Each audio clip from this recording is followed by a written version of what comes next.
अभी आपने क्रोध की बात कही है। पीले वस्त्र जो कि आप भगवान को पहनाएं, खुद पहन करके पूजा करें, ऐसे भगवान विष्णु अत्यंत प्रसन्न होते हैं। व्यक्ति क्रोध को जीत लेता है। देख ले बेटा, ये लिखा है इसमें। भगवान कहते हैं तुम मुझे शांति प्रदान करो, मैं तुम्हें सब कुछ दे दूंगा। घर में कलह मत करो, भगवान कहते हैं घर में झगड़ा मत करो, वृद्धि हो जाएगी घर में। तो इसमें पीले वस्त्रों की बात कही। पीत वस्त्र युगम यशमाद वासुदेव स्वलम, भगवान को प्रसन्न करने वाला ये वस्त्र होता है। पूजा में ये काले नीले मत पहना करो, पूजा में पीले वस्त्र ही पहनो। भगवान भी जब प्रकट हुए तो पीला ही वस्त्र पीताम्बर पहन करके आए, तो इसको बिल्कुल भी नहीं। पीले वस्त्र की बड़ी महिमा बताई गई है। पीत वस्त्र, पीत वस्त्र युगम यशमाद वासुदेव बलवाम प्रदाना तस्य में विष्णु हतम शांति प्रक्ष में, उनका मन कभी अशांत नहीं होगा। पीत वस्त्र ज्ञान का भी वैसे प्रतीक है, ऐसे सोचने की बड़ी ताकत बढ़ जाती है। पीले वस्त्र की इतनी बड़ी महिमा है अपने आप में। स्मात्म पृथ्वी सर्वाधेनु कृष्ण सन्निवा सर्व पाप हरा नित्य मत शांति प्रक्ष में। जिस दिन कोई काली गैया का दर्शन कर लेता है, दिन भर के पाप समाप्त हो जाते हैं। ये लिखने लायक बात है, लिख लो।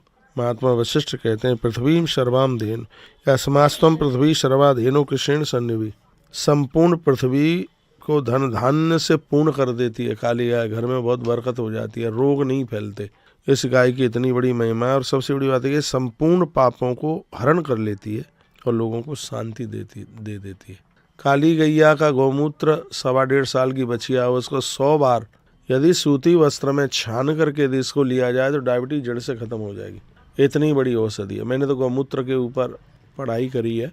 बछिया, जिसने कोई बछड़ा बछिया नहीं, 1.25 साल की इतने ही दिन की हो वह, और जब वो बाथरूम करे तो उसको ले लिया जाए, फिर उसको गर्म कर लिया जाए। उसको और गर्म करने में 3 गिलास का 1 गिलास रह जाए तो ऐसा हो जाता है वो बिल्कुल जैसे तुमने ढीला गुड़ देखा हो, गुड़ बनता था वो ऐसे खिंच के आता है, वो भी गौमूत्र ऐसे ही हो जाता है। वो डायबिटीज को जड़ से खत्म है। ये 2 चीज़ों में बहुत विशेष है, एक डायबिटीज, एक किसी को ये सफ़ेद दाग हो गए हों उसमें, हाँ सफ़ेद दाग है, उस पर लगाया जाता है इसको, तो ये बहुत ज़्यादा फायदेमंद है।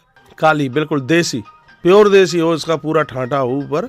हमारे यहाँ वो एक बहन है, वो मरीज है उसकी कैंसर की, और रुड़की की है बहन, यहाँ रह रही है 5-6 महीने से रह रही है, और वो बस ठीक होने की अभी तक तो वो चली जाती है ऊपर आश्रम, क्या बोले हम, भगवान की बड़ी कृपा है। उसके बहू बेटे भी, उन्होंने तो कहीं कमरा ले लिया, वो यहीं रह रही है बहन संगीता सिंह।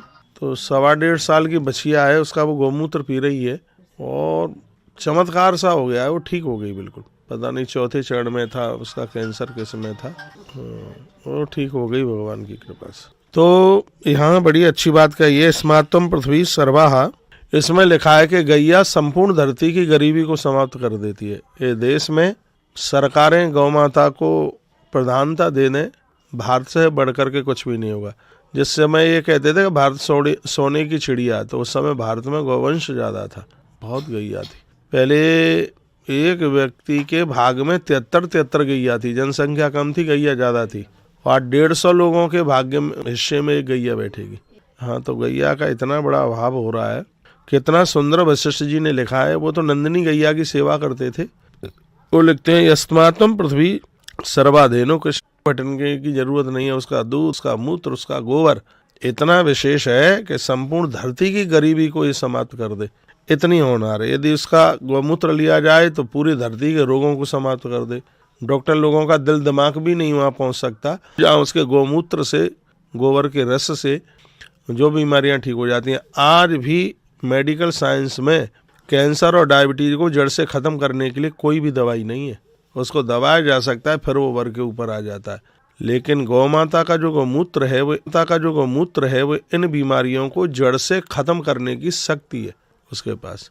उसको उस विधि के साथ में यदि ले लिया जावे, बीमारी खत्म हो जाएगी बिल्कुल। ऐसी कोई बीमारी नहीं है जिसका ट्रीटमेंट अपने आयुर्वेद में ना हो। थोड़ा समय लग सकता है,